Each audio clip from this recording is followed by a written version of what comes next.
Hello, I'm Lucinda Green, and with me we have Juliette Edmonds, who's Petplan Equine Ambassador and vet.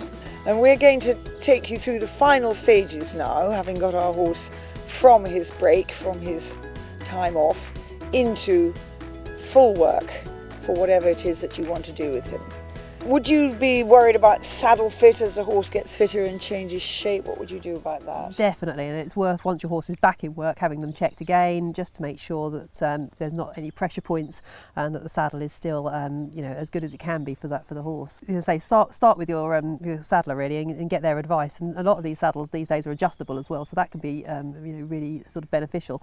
But you want to have your saddle checked really before you start work with him, and again once he's got a bit fitter. So 3 to 6 months in, you want to have another little check-up just to make sure everything is okay, and if they have any dramatic weight gain or loss at any point really, they should be checked again.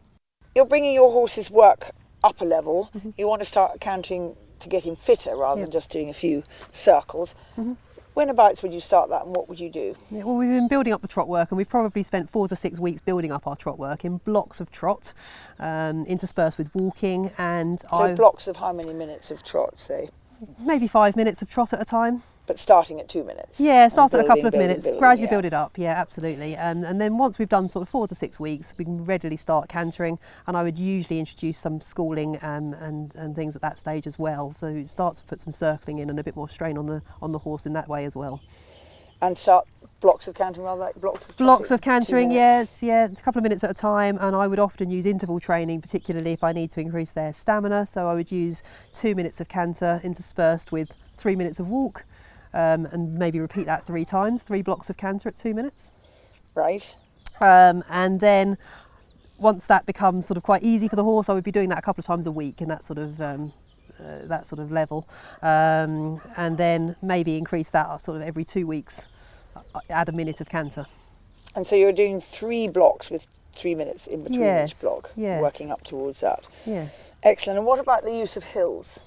I think you can start that from your walk work really, at the very beginning, increasing their stamina and things. I don't think it's particularly too much strain on the body to be walking up hills when you sort of first start, and I would intersperse that with your flat, rides out on the flat. You stand in the stirrups when you were walking up steep hills to start with, or not necessarily? Not necessarily. I don't personally, but I would try and make them march up the hill so that they're using their hindquarters. Yeah.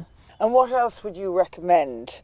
Again, you want to make sure that your horse remains sound so that they are coping with the work that you're doing, and it's worth just watching them move again on the hard surface and the flat, and just to see whether there's any niggles or problems creeping in as the horse gets fit. Also worth having the teeth checked, at least once a year, but potentially every 6 months again, depending on the horse. And ideally, we'd recommend that being done by a vet. 2 of the really important things to keep a horse sound, apart from what we've been discussing of the slow build-up, is the warm-up before work and the cool-off. What would you advise? Again, it's just about getting the muscles warm slowly, really, and getting the horse used to its work. So first sort of 10 minutes walking, stretching, and again at the end just to let the muscles cool down properly so that you avoid any sort of muscle fatigue problems, really, or reducing the risk of muscle cramping and that sort of thing.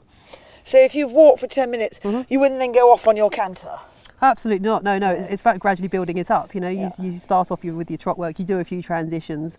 If you're in the school, you start putting a few circles in, but you don't start with pirouettes. You start with a big 20-metre circle and gradually build the horse up. And how do you feel about physiotherapy for the horses? Pretty useful, and I think used alongside veterinary treatment. Really, I regularly use it for horses which have had injuries and problems and are coming back into work. And I think they are very useful people to have on board. Really, when you've got a horse which is in work, and particularly competition type work where they are working pretty hard. So we're now at between 8 and 12 weeks of what I would call slow building work. So what adjustments would you make to, for instance, his feeding if you were building him up to his full work fitness? Really depends on the horse and the type of horse that you've got, and whether they're a good doer or not, and how sort of sharp or energetic they normally are. So some will compete and be in full work quite happily with just fibrous-based food, good grazing, good hay or haylage, and others will need supplementing. And the type of requirements that they have is very individual, really. Thank you for watching this 3-part series. I hope it's been informative and useful, and don't forget to keep in touch with your vet whilst you're bringing your horse back into work.